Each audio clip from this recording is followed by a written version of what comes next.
दोस्तों, एक बार द्वारका में भगवान श्री कृष्ण से मिलने के लिए उनके एक सखा आते हैं जो दूर मध्य देश में निवास करते थे। श्री कृष्ण के मित्र अत्यंत दुखी और दरिद्री थे, इसीलिए वे भगवान श्री कृष्ण के पास गरीबी को दूर करने के लिए उपाय मांगने आते हैं। श्री कृष्ण के मित्र उनसे कहते हैं, हे केशव, मैं अत्यंत दुखी और दरिद्री हूँ। कितने ही परिश्रम करने पर भी मुझे अपने परिवार को पालने जितने भी धन की प्राप्ति नहीं हो पाती है। हे द्वारकाधीश, मैं आपके पास धन संपत्ति मांगने नहीं आया हूँ, किंतु आप मुझे ऐसा कोई उपाय बताएं जिससे मेरी दरिद्रता दूर हो जाए और मैं अपने परिवार का पालन कर सकूं। मैं किसी लोभ के कारण आपके पास नहीं आया हूँ और ना ही मुझे धन चाहिए। मैं तो बस इतना चाहता हूँ कि आपकी कृपा सदैव मुझ पर बनी रहे। कृपया मुझे मेरी गरीबी दूर करने के लिए कोई उपाय बताओ, मैं जीवन भर आपका ऋणी रहूंगा। मित्र द्वारा इस प्रकार से प्रार्थना करने पर भगवान श्री कृष्ण कहते हैं, हे सखा, मैं सब कुछ जानता हूँ, तुम्हारे दुख के बारे में भी और तुम्हारी दरिद्रता का कारण भी, और मैं यह भी जानता हूँ कि तुम मेरे पास धन मांगने नहीं आए हो और मेरे द्वारा तुम्हें धन देने पर भी तुम उसे स्वीकार नहीं करोगे। इसीलिए मैं तुम्हारे स्वाभिमान का मान रखते हुए तुम्हें धन तो नहीं दूंगा, किंतु मैं तुम्हें एक उपाय अवश्य बताता हूँ जिससे तुम अपनी गरीबी दूर कर सकोगे। तुम्हारी दरिद्रता का नाश होगा और तुम्हें अपार धन संपत्ति की प्राप्ति होगी। हे मित्र, इस अत्यंत महत्वपूर्ण धन प्राप्ति के उपाय को बताने से पूर्व मैं तुम्हें एक महान कथा सुनाता हूँ जिससे सुनने मात्र से ही तुम्हारी सभी मनोकामनाएं पूर्ण हो जाएंगी। और जो उपाय मैं तुम्हें बताने जा रहा हूँ उस उपाय को करके तुम्हारी दरिद्रता भी दूर हो जाएगी। इसीलिए इस कथा को तुम ध्यान से सुनो। इस कथा में मैं तुम्हें संपूर्ण मनोकामनाओं को पूर्ण करने वाली कामधेनु माता की कृपा प्राप्त करने का उपाय बताऊंगा। तुम्हें नित्य केवल एक चीज गौ माता को खिलानी है। ऐसा करने से तुम्हारी दरिद्रता समाप्त हो जाएगी। हे सखा, प्राचीन काल की बात है। पूर्व देश में एक अत्यंत धनवान सेठ रहा करता था जिसका नाम था पुष्पराग। उसके पास धन की कोई कमी नहीं थी। उस सेठ की पत्नी नीलावती अत्यंत सुंदर और पतिव्रता नारी थी। सेठ के 5 पुत्र थे और वे सभी अपने पिता के साथ ही उनके कारोबार में मदद करते थे। पुष्पराग का स्वभाव बहुत लालची और स्वार्थी था। उसने अनेकों लोगों की मजबूरी का फायदा उठाकर धन इकट्ठा किया था। उस सेठ ने धन तो बहुत इकट्ठा किया था, किंतु उसने कोई पुण्य के कार्य नहीं किए थे। शास्त्र कहते हैं कि मनुष्य जितना कमाता है उसका एक भाग उसे दान करना चाहिए, किंतु स्वार्थ और लालच के कारण उस सेठ ने कभी एक पैसा भी दान नहीं किया था। उसके द्वार पर आए किसी भी भिक्षुक को उसने एक कौड़ी का भी दान नहीं किया, जिस कारण से उसके पुण्य ना के बराबर थे। फिर एक दिन उस सेठ के घर पर चोर लुटेरों ने हमला कर दिया और उसका सारा धन हड़प लिया। एकदम से लक्ष्मी को खो देने के कारण वह सेठ बहुत निराश हुआ और सदैव चिंता में रहने लगा। चिंता करने के कारण उसके शरीर में नाना प्रकार के रोग प्रकट हुए और वह बीमार होकर घर पर ही पड़ा रहा। धन के अभाव में उसका परिवार गरीबी में जीवन बिताने लगा। उसके बेटे भी खेत में काम करने लगे, लेकिन मेहनत करके भी वे थोड़ा सा ही धन कमा पा रहे थे और अपने परिवार का पेट पाल रहे थे। बहुत दिन बीत गए। उस सेठ की तबीयत दिन ब दिन खराब होती जा रही थी और उसे मृत्यु का भय सताने लगा। उसकी पत्नी उसकी बहुत सेवा किया करती थी, किंतु कोई भी उपाय करके भी सेठ की तबीयत ठीक नहीं हो रही थी। फिर एक दिन उस सेठ के द्वार पर यमराज साधु का भेष धारण करके पधारे और उन्होंने सेठ की पत्नी से कुछ अन्नदान करने को कहा। सेठ की पत्नी का स्वभाव दयालु था, इसीलिए उसने उस साधु महात्मा को घर के अंदर बुलाया और अपने रसोई में जो कुछ भी पड़ा था वह सारा उस साधु को भोजन में खिला दिया। इससे वह साधु अत्यंत प्रसन्न हुआ और कहने लगा, हे माता, आपने आज इस भूखे साधु की भूख मिटाकर बड़ा पुण्य का काम किया। मेरे मन में तुम्हें कोई वरदान देने की इच्छा हो रही है, इसीलिए आज तुम जो भी मांगो उसे मैं निश्चित ही पूर्ण करूंगा। साधु के यह वचन सुनकर उस सेठ की पत्नी ने कहा, हे महात्मा, आपको कोटि कोटि प्रणाम है। हे साधु, कुछ समय पहले हम बहुत ही धनवान थे, किंतु चोर लुटेरों ने हमारा सब कुछ छीन लिया, जिस कारण से हमें दरिद्रता में जीवन बिताना पड़ रहा है।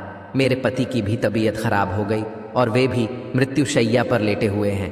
कृपया आप कुछ ऐसा उपाय बताए हैं जिससे हमारे दुख दूर हो जाए। उस सेठ की पत्नी की बात सुनकर वह साधु महात्मा बोले, हे माता, तुम्हारी यह दुर्दशा तुम्हारे पति के कुकर्मों के कारण हुई है। उसने अपने जीवन में कभी दान धर्म नहीं किया, कभी कोई पुण्य का काम नहीं किया। उसने दूसरों को दुख देकर ही इतना सारा धन प्राप्त किया है, इसीलिए दुर्भाग्य उसका पीछा नहीं छोड़ रहा है।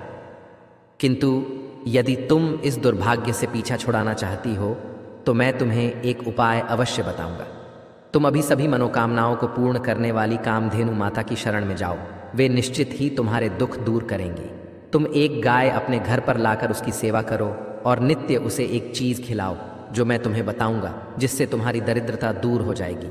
इस प्रकार से वह साधु उस सेठ की पत्नी को उपाय बताते हैं और उसी स्थान पर अंतर्ध्यान हो जाते हैं। फिर इस चमत्कार को देखकर वह सेठ की पत्नी आश्चर्य में पड़ जाती है और उस साधु द्वारा बताए गए उपाय को करने का निश्चय करती है।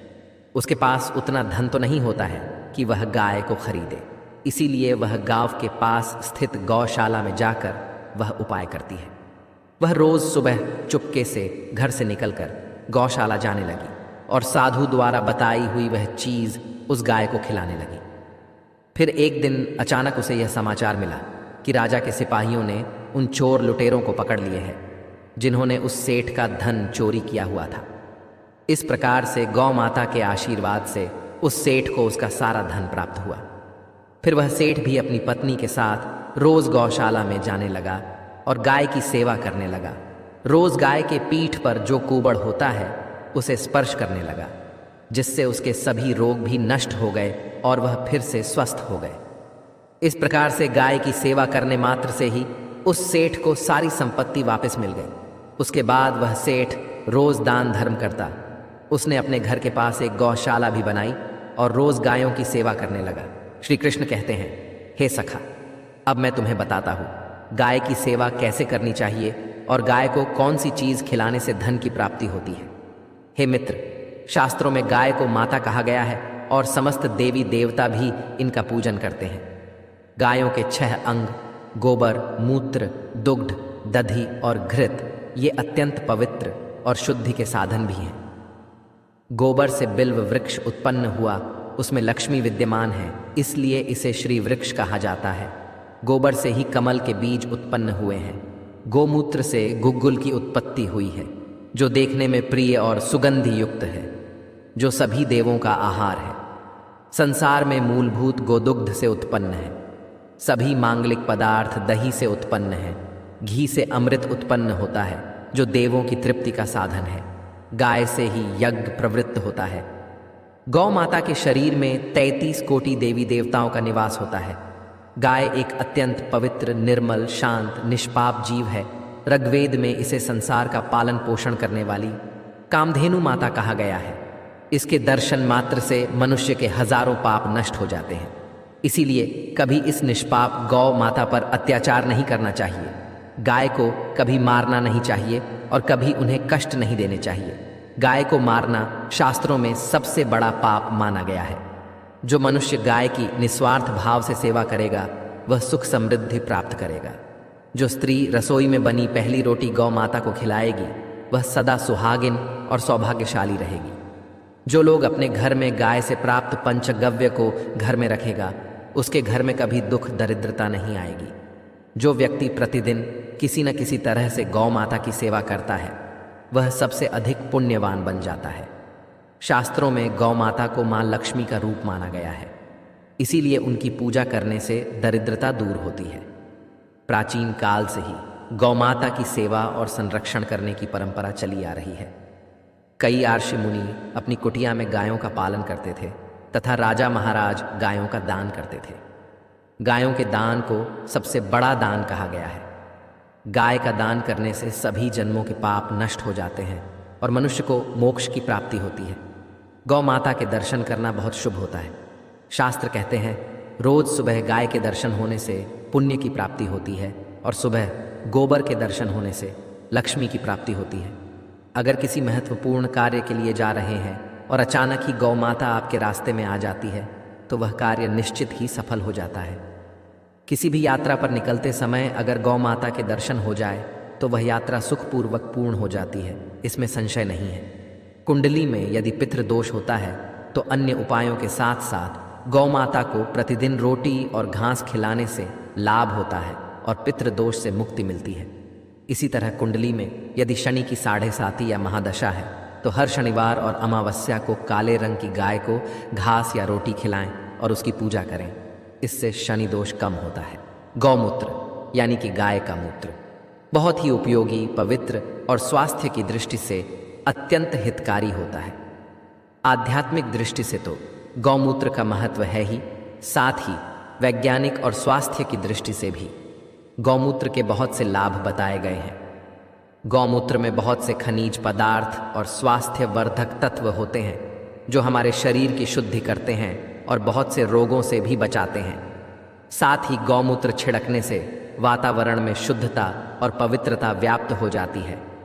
इसीलिए हमारे शास्त्रों में शरीर को निरोगी रखने के लिए प्रतिदिन गौमूत्र का सेवन करने तथा घर में गौमूत्र छिड़कने के लिए कहा गया है।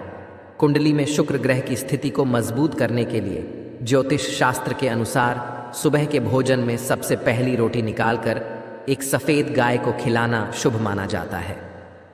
अगर कुंडली में बुध ग्रह कमज़ोर है या किसी कारण इसके दुष्प्रभाव झेलने पड़ रहे हैं तो हर बुधवार के दिन गाय को हरा चारा खिलाना शुरू कर दें। इससे बुध से जुड़े दुष्प्रभाव दूर होंगे और आपको तमाम समस्याओं का हल मिल जाएगा। अगर कुंडली में मंगल दोष है जिसके कारण आपके जीवन में कई तरह की परेशानियां हैं तो लाल रंग की गाय की सेवा करें। मंगलवार के दिन गाय का पूजन करें और उसे गुड़ और चने आदि खिलाएं। बृहस्पति ग्रह को जीवन के सभी मांगलिक कार्यों का कारक माना जाता है। ऐसे में अगर किसी व्यक्ति के जीवन में विवाह आदि मांगलिक कार्यों में विघ्न निर्माण हो रहे हैं तो उन लोगों को कुंडली में बृहस्पति ग्रह की स्थिति को मजबूत करने के लिए रोटी पर गुड़ और चने रखकर गाय को खिला देना चाहिए। इससे शुभ परिणाम प्राप्त होते हैं। अगर घर में अशांति है, लड़ाई झगड़े होते रहते हैं तो घर में सुख शांति बनाए रखने के लिए घर के अंदर गाय के गोबर से बने उपले को जलाना चाहिए और उसका धुआं संपूर्ण घर में फैलाना चाहिए। इससे घर की नकारात्मक ऊर्जा नष्ट होती है और सकारात्मक ऊर्जा में वृद्धि होती है।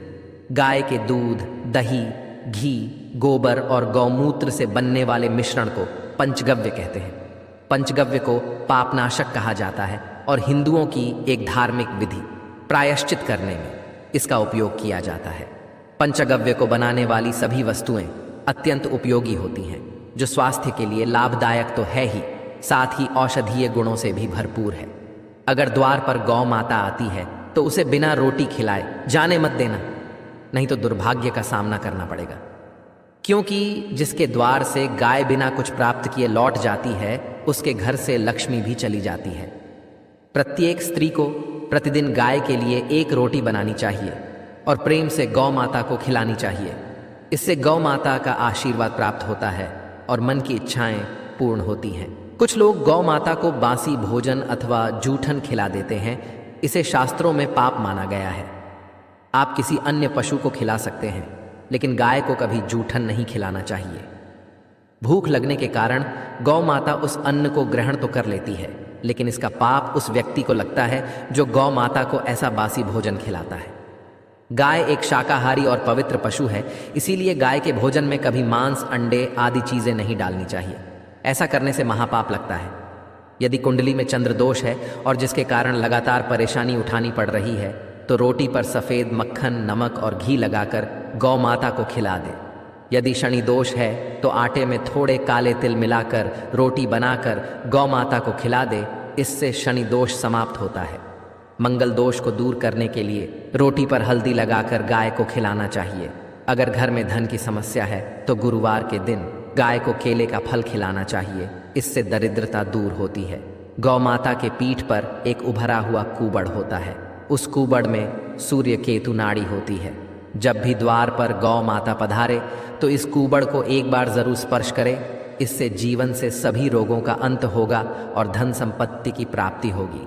शास्त्रों में कहा गया है जो मनुष्य तन मन धन से गौ माता की सेवा करता है वह मृत्यु के बाद वैतरणी नदी को गौ माता की पूंछ पकड़कर पार कर लेता है। उस व्यक्ति की अकाल मृत्यु नहीं होती है और उसे मोक्ष की प्राप्ति होती है।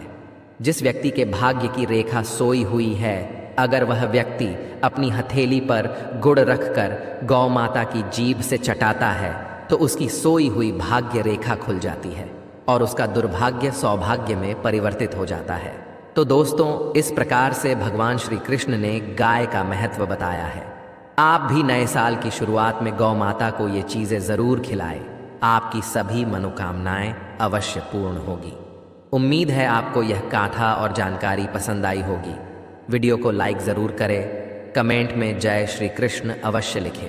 साथ ही चैनल को सब्सक्राइब करें ताकि ऐसी ही आध्यात्मिक जानकारी आपको प्राप्त हो। आप सभी का धन्यवाद।